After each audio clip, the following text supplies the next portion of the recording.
우리는 오늘 이 요나단의 모습을 14장만 탁 떼어서 놓기보다는 13장과 15장 사이에 두고 우리가 한번 볼 필요가 있습니다. 13장과 15장에 어떤 내용이 있길래 그렇게 볼 수 있을까요? 사울의 큰 불순종의 사건 두 가지가 13장과 15장에 기록되어 있습니다. 13장의 첫 번째 불순종은 무엇이었을까요? 블레셋이 대군을 이끌고자 두려웠던 사울이 사무엘 선지자가 올 때까지 계속 기다리다가 일주일이 넘도록 오지 않으니까 본인이 자신의 소견에 오른 대로 제사를 올려드리는 불순종이었습니다. 15장에서는 어떤 불순종이었을까요? 아말렉 족속을 다 진멸하라. 우리 하나님께서는 그렇게 간단하게 말씀하셨는데 자신의 소견에 또 오른 대로 좋은 살찐 가축은 남겨놓고 불순종하는 모습을 보였습니다. 이러한 상황 가운데서 오늘 그 양 13장과 15장의 불순종 사이에서 오늘 이 14장의 요나단의 모습을 한번 보시기를 바랍니다. 이것은 하나님께서 사울 다음에 이런 모습의 왕을 내가 새롭게 세우겠다라고 하는 것을 우리에게 미리 보여주고 있는 것 같습니다. 그렇다면 하나님께서 사울 다음에 원하시는 왕의 조건이 무엇일까요? 오늘 말씀처럼 그것은 겉만 번지르르한 외모라든지 숫자라든지 제사라든지 그런 것보다는 조금 왜소하고 또 가진 것이 조금 없고 조금 볼품없다 할지라도 하나님께 의지하고 순종하고 충성하여 하나님께 합한 자를 원하신다라고 하는 것입니다. 그래서 15장 말미에 보면 결국에는 사울이 하나님께 버림을 받게 됩니다. 그리고 바로 곧 이어서 16장에 다윗이 기름 부음을 받게 되는 것이죠. 오늘 그런 맥락에서 1절 말씀에, 오늘 읽지는 않았지만 앞에 1절 말씀에, 14장 1절 말씀에서 요나단은 그의 아버지에게 말하지 않고 단독으로 이 블레셋 진영 앞에서 혼자서 이제 나가려고 합니다. 무기를 든 소년과 함께 둘이서 나가려고 하죠. 왜 요나단은 다른 사울에게도 말하지 않고 아버지 사울에게도 말하지 않고 다른 군사들을 대동하지도 않고 본인과 이 무기를 든 소년 단 둘이서만 이렇게 블레셋 군대를 공격하려고 했을까요? 아마도 그는 아버지가 자신을 분명히 가지 못하게 할 것을 알고 있었기 때문이겠죠. 그 이유는 당연합니다. 요나단은 이미 전쟁에서 하나님을 의지하여 승리했던 경험이 있었고 어떻게 하여야 이 600대 3만 6천 명의 이 대결에서 승리하는지를 이미 요나단은 알고 있었기 때문입니다. 그러나 사울은 하나님께 구하면서 그 응답이 무엇인지 전혀 경험해 보지 못한 사람이었기 때문에 요나단은 이미 알고 있었습니다. 내가 아버지에게 말해도 소용이 없겠구나. 요나단은 아버지 사울이 여호와의 이름으로 전쟁에 임하지 아니하고 계속해서 자기 소견에 오른 대로 전쟁하는 것을 보고 그리고 그나마 있었던 3,000명에서 600명으로 줄어드는 그 군대의 모습을 보고 이제 자신이 하나님께 의지하여서 나아가지 않으면 도저히 이 전쟁에서 승리할 수 없음을 직감했던 것입니다. 그는 굉장히 영적으로 예민했던 사람이었는데요. 그래서 그는 유일한 승리, 바로 하나님을 의지하는 것 말고는 방법이 없음을 잘 알고 있었던 것입니다. 우리가 교회 일을 하는 것도 마찬가지인 것 같습니다. 세상 일과는 다르게 교회 일도 우리가 영적으로 바라봐야 된다고 하는 것이죠. 때로는 자신의 생각이 다 맞을 것처럼 여겨질 때도 있지만 그러나 무엇보다도 하나님과의 교제를 통해서 영적인 눈으로 상황과 여건을 바라보는 것이 우리에게도 필요합니다. 그래야 사람들의 많은 소리보다도 적은 한 소리라 할지라도 이것이 하나님의 뜻인지 아닌지를 분별할 수 있기 때문입니다. 그런데 오늘 조금 특이한 것은 앞에 이제 4절과 5절에 요나단이 기어 올라갔다라고 하는 그 바위에 우리가 명칭을 한번 봤으면 좋겠습니다. 앞서 말씀드린 대로 블레셋이 진을 쳤던 믹마스라고 하는 곳과 요나단의 군대가 주둔했던 게바 사이에는 약 3km 정도 거리 차이가 있었다고 말씀을 드렸습니다. 그리고 그 앞에는 깊은 수웬잇이라고 하는 골짜기가 협곡이 지나고 있었고 그리고 각각의 군대는 그 앞에 있는 바위에 두 봉우리 위에서 하나씩 진을 치고 그렇게 서로 대치하고 있었던 것입니다. 그래서 오늘 4절에서 5절 말씀을 보니까 각자 진을 치고 있었던 그 바위들의 이름이 나오는데 하나는 보세스고 하나는 세네라고 불리는 바위들이었습니다. 이 보세스라고 하는 바위의 의미는 빛나는 자, 그리고 큰 떨림이라고 하는 그런 의미가 있고요. 세네는 이제 가시나무 이런 의미가 있습니다. 그러니까 명칭을 딱 들으면은 굉장히 지형에서 도드라지는 두 봉우리가 이렇게 솟아 올라와 있다라고 하는 의미를 우리가 알 수가 있습니다. 그리고 오늘 15절 말씀에 보면 요나단이 승리하고 난 뒤에 큰 떨림이 있었다 이런 것을 볼 때에 그 바위가 바로 그러한 역할을 하지 않았나 그렇게 우리가 볼 수 있겠습니다. 이스라엘과 블레셋은 서로 그 바위를 하나씩 두고 어느 쪽이 보세스고 어느 쪽이 세네인지는 모르겠지만 이스라엘과 블레셋은 서로 그 바위를 하나씩 두고 뒤에 믹마스와 게발을 끼고 이렇게 서로 진영을 펼쳤던 것입니다. 그래서 두 진영은 서로를 볼 수 있었고 소리를 지르면 들릴 정도로 아주 가까운 거리에 서로 이렇게 진을 치고 있었다라고 하는 것입니다. 그래서 누구라도 서로 적진해서 누구라도 이렇게 튀어나오게 되면 너무 쉽게 보이는 위치였습니다. 위에서 이렇게 딱 보고 있으면 경비병들이 보고 있으면 누구라도 나오면은 발각되기 쉬웠고 누구라도 나오면은 이제 발각되어서 쉽게 죽을 수밖에 없는 그런 상황이었습니다. 적들은 요나단의 그 움직임을 위에서 다 내려다보고 있었습니다. 요나단이 그곳에서 잠시 나왔을 때에 요나단의 움직임을 위에서 다 내려다보고 있었다라고 하는 것이지요. 정상적인 사람이라면은 그 협곡 앞으로 튀어나가는 것이 아니라 그 협곡을 뺑 돌아서 아마 믹마스 그 뒤쪽으로 해서 아니면 그 바위 뒤쪽으로 해서 적들을 치려고 아마 했을 것입니다.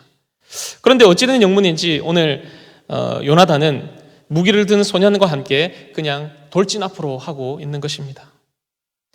6절에서 요나단은 자신의 무기를 든 소년에게 말합니다. 우리 다 함께 6절 말씀을 다시 한번 읽어보도록 하겠습니다. 시작. 요나단이 자기의 무기를 든 소년에게 이르되 우리가 이 할례 받지 않은 자들에게로 건너가자. 여호와께서 우리를 위하여 일하실까 하노라. 여호와의 구원은 사람이 많고 적음에 달리지 아니하였느니라. 아멘. 여호와께서 함께 하신다라고 요나단은 무기 든 소년에게 그렇게 말하고 있습니다.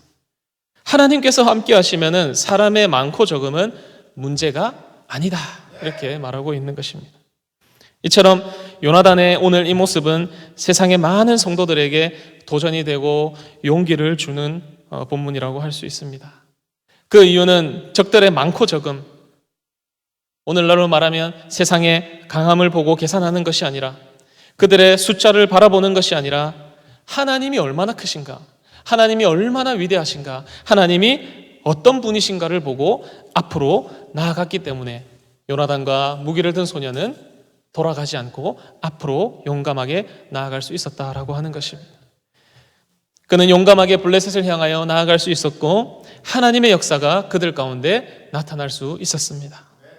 요나단도 사울처럼 그 숫자를 보고 숨어버렸다면 이러한 역사는 오늘 나타나지 않았을 것입니다. 그러나 그는 그것이 아니라 절벽 위에서 이미 임할 여호와 하나님을 바라보았다라고 하는 것입니다. 세상은 자꾸만 우리에게 숫자를 부풀려서 겁을 주기를 좋아합니다. 지금 빨리 이렇게 하지 않으면 당신 투자에 실패할 것입니다. 지금 빨리 당신 이렇게 하지 않으면 당장에 죽게 될 것입니다. 그렇게 우리를 위협하고 유혹합니다. 그러나 우리는 하나님이 어떤 분이신가를 바라보아야 우리는 세상에서 승리할 수 있습니다. 세상의 어떠함을 보고 나아가면은 계속해서 그 문제밖에 보이지 않아서 이런 방법으로도 해보고 저런 방법으로도 해보고 삥 돌아가다가 또 실패하고 이쪽으로 돌아가다가 또 실패하다가 좌절하고 낭망하는 것을 우리는 경험하게 될 것입니다. 그러다 보면 점점 용기도 떨어지고 자신감도 떨어지고 뭐 하나 작은 것 하나 실천해 보려 해도 쉽지 않은 상황이 발생하게 되는 것이죠. 그러나 우리는 문제를 바라보지 않고 위대하시고 전능하시고 크신 우리 여호와 하나님을 바라본다면은 우리가 돌아가는 인생이 아니라 직진 앞으로, 돌진 앞으로 하나님을 의지하고 나아갈 수 있는 줄로 믿습니다. 그러나 우리 하나님은 세상의 많고 적음에 따라 좌우지되는 분이 아님을 믿으시기를 바랍니다. 세상의 어떠함을 바라보면 우리에게는 너무나도 걱정과 근심입니다. 그러나 우리 하나님이 어떤 분이신가를 바라보는 그 순간 우리에게는 담대함이 찾아옵니다. 그런 복된 우리 성도님들 되시기를 바랍니다. 이에 반응하여서 7절 말씀에 요나단의 그 말에 6절의 말에 7절에 무기 든 소년의 대답을 한번 보시기를 바랍니다. 앞서가소서 내가 당신과 마음을 같이하여 따르리이다. 마음을 같이하여. 이 소년의 이름을 우리는 알 수 없습니다. 그러나 적어도 이 둘은 같은 마음으로, 오늘날 우리 성도님들로 하자면 같은 한 성령으로, 같은 마음으로 나아갈 수 있었고 한 하나님을 의지하여 승리할 수 있었다라고 하는 것이죠. 그러므로 사랑하는 우리 성도 여러분, 무엇보다도 하나님 바라보기 위해서는 우리가 이 세상에서 한 성령으로 충만하시기를 간절히 소망합니다. 그때 우리에게는 두려움이 사라지고 하나님께서 같은 사명과 같은 소명을 통하여 돌진 앞으로 하게 하는 것입니다. 오늘 요나단과 무기 든 소년처럼 그들은 구원이 하나님께 있고 이미 하나님께서 자신들에게 승리를 주셨음을 믿고 나아갔습니다. 특히 오늘 그 둘은 같은 마음으로 나아갔기에 그것이 가능할 수 있었죠. 저와 여러분이 한 성령, 같은 성령으로 서로 마음을 같이하여 사람의 많고 적음이 아니라 오직 여호와 하나님만을 바라보시기를 소망합니다. 이 당시에 이제 무기를 들었다라고 하는 직책이 따로 있었습니다. 요압 장군도 마찬가지고 사사기 아비멜렉, 또 앞에 사울 왕도 마찬가지고 오늘 요나단도 마찬가지고 우리 연예인들 매니저들처럼 옆에서 무기를 들고 다니면서 이때는 이런 무기, 저 때는 저런 무기 하면서 옆에서 주었던 그런 직책이 있었다라고 합니다. 오늘 그 무기를 든 소년도 마찬가지죠. 그래서 둘은 하나가 될 수밖에 없었습니다. 성도는 이와 같습니다. 마음이 맞는 한 사람이 있다면 정말로 사울처럼 세상의 크고 작은 문제들을 바라보는 것이 아니라 그 문제보다 훨씬 더 크시고 그 문제를 이기고도 남으시는 그 위대하신 하나님, 크신 하나님을 바라보는 것이 바로 성도의 모습이라고 할 수 있겠습니다. 오늘 11절 말씀을 이어서 보시면 요나단과 그의 무기든 자가 협곡의 모습을 드러냈을 때에 블레셋 보초들이, 블레셋 그 경비병들이 뭐라고 이야기하고 있습니까? 보라, 히브리 사람이 그 숨었던 구멍에서 나온다라고 그렇게 말하면서 조롱하고 있습니다. 여기서 히브리 사람이라고 하는 말은 블레셋 사람들이 이스라엘 사람들을 폄하하는 그런 단어입니다. 오늘 이제 요나단이 블레셋 사람들을 보면서 이 할례받지 않은 사람들아 이렇게 하는 것처럼 블레셋 사람들은 이스라엘 사람들을 보고 히브리 사람들 이렇게 조롱했다고 합니다. 요나단이 블레셋 사람을 그렇게 폄하했던 것처럼 그들도 똑같이 하고 있는 것이죠. 블레셋 군사들이 이렇게 조롱했던 이유는 앞에 13장에서 사울의 군사들이 대군을 몰고 오는 그 블레셋 군사들을 보고 너나 할 것 없이 구리며 수풀이며 웅덩이로 숨어버렸기 때문입니다. 그러나 그들은 실수했습니다. 오늘 요나단의 무기든 소년은 그런 사울의 군사와는 달랐습니다. 용기와 믿음으로 충만한 상태였습니다. 사울이었으면 그 모습을 보고 지레 겁먹고 다시 한번 숨었을 수도 있지만 요나단은 오히려 그들의 말에 하나님께서 함께 하실 것이라고 하는 강한 확신을 가지고 무기든 소년에게 10절에 말합니다. 여호와께서 그들을 우리 손에 넘기셨음이니라. 아멘. 그리고 나서 요나단과 소년은 절벽을 기어 올라갑니다. 아무것도 없이 무기를 등에 맨 채 손과 발로만 이용하여 그 바위를 오르기 시작합니다. 오늘 하나님의 시선은 바로 이 두 사람에게 향하여 있습니다. 하나님의 시선은 도저히 말이 안 되는 그 상황에서 아무것도 없이 절벽을 손과 발로 기어 올라가는 그 사람, 심지어 20명의 적군이 칼과 창을 무섭게 들고 무섭게 노려보고 있음에도 불구하고 그 절벽 위를 기어 올라가는 그 사람을 향하여 있는 것입니다. 우리 하나님은 사람의 많고 적음이 아니시기에 하나님은 세상이 우리를 올라와 보라고 조롱할 때에 담대한 믿음으로 용감하게 올라가는 사람을 사용하시는 줄로 믿습니다. 이처럼 그저 그들을 향하여 올라갔을 뿐인데 하나님이 일하셨음을 경험하고 간증하시는 저와 여러분들 되시기를 바랍니다. 오늘 13절에 그렇게 올라갔을 때에 어떤 일이 일어났습니까? 블레셋 20명이라고 하면 아마도 분대 단위였을 것이고 경비병들이었을 것이고 아마 정찰병이었겠죠. 그들에게는 그렇다 할지라도 20대 2이기 때문에 절대로 질 수가 없는 싸움이었습니다. 게다가 위에서 이렇게 들고 기다리고 있는 상황이었기 때문에 그냥 올라오는 순간 그들을 차버리거나 찔러 죽일 수 있는 그런 순간이었죠. 그러나 오늘 13절 말씀 보시면 성경은 길게 이야기하지 않습니다. 13절 보시면 뭐라고 합니까? 요나단과 무기 든 두 사람은 단지 하나님이 일하실 것을 믿고 올라간 것밖에는 없다. 그런데 그 뒤에 바로 뭐라고 합니까? 블레셋 사람들이 요나단 앞에 엎드러지매. 절벽으로 올라가자마자 하나님이 곧바로 일하셨음을 알 수 있습니다. 올라가자마자 그들이 쓰러지기 시작합니다. 어떤 사람들은 20대가 현실적으로 말이 안 되기 때문에 좁은 골목에서 이렇게 한 사람씩 쓰러뜨렸을 수도 있다라고 이야기하지만은 어쨌든 중요한 사실은 요나단과 소년은 손과 발로 기어 올라갔을 뿐이고 그들은 요나단과 소년 앞에서 쓰러졌다라고 하는 사실입니다. 그리고 무기든 소년은 그의 뒤를 따라 확인 사살을 하고 있습니다. 여호와께서 요나단보다 앞서 가셔서 그들을 무찔러 주신 것입니다. 경비병이었던 20명의 전초부대가 일격에 괴멸되는 순간을 우리는 볼 수 있는 것이지요. 이 소식을 듣자마자 블레셋은 자중질환하면서 서로 혼란을 겪고 지진이 나고 서로 죽이고 이러한 현상이 발생하기 시작했습니다. 지금 세상이 엄청나게 어렵다고 합니다. 경제위기, 기후위기, 전쟁위기, 어렵다 죽겠다 하지만은 지금 오늘 이 요나단의 상황에 비하면 아무것도 아닌 것입니다.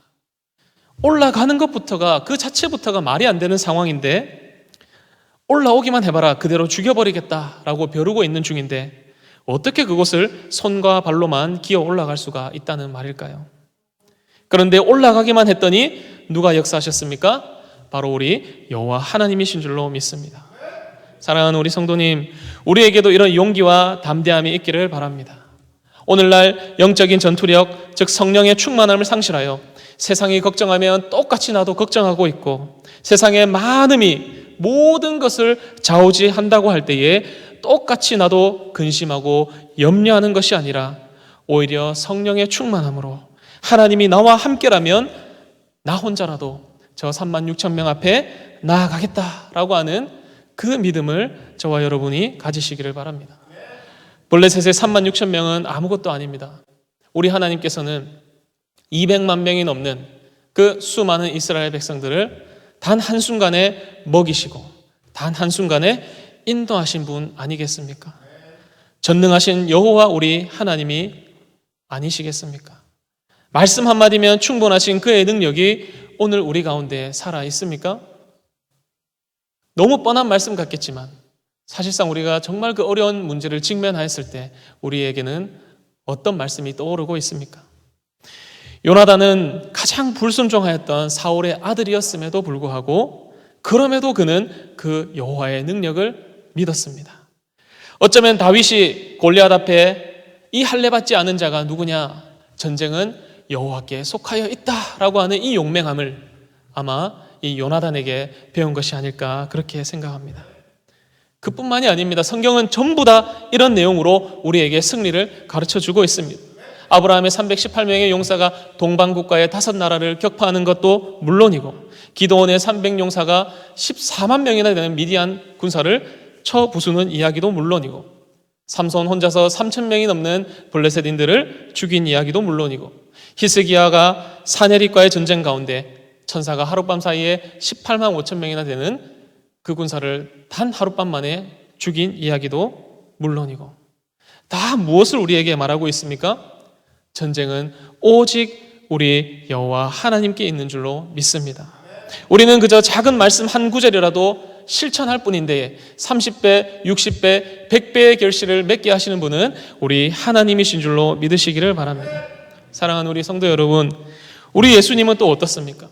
떡 5개와 물고기 2마리가 전부였음에도 불구하고 어린아이들과 여자들까지 포함해서 2만 명이 넘는 사람들을 먹이시고도 12바구니나 남기시는 놀라운 능력을 우리에게 보여주시지 않으셨습니까? 그는 혼자서 마귀를 멸하시고 우리 모든 인류의 죄인들을 의롭게 하셨습니다. 단지 땅에 심겨져 하늘의 밀알이 되셨을 뿐인데 오늘날 하나님 나라의 풍성한 열매를 맺게 하셨습니다. 겨우 12명의 제자를 가지고도 세계 복음화를 이루어 내셨습니다. 12군단이나 더 되는 천사로 로마 군대를 쓸어버리실 수 있으셨지만은 아버지 하나님께 순종하시기 위하여 홀로 십자가를 지셨습니다.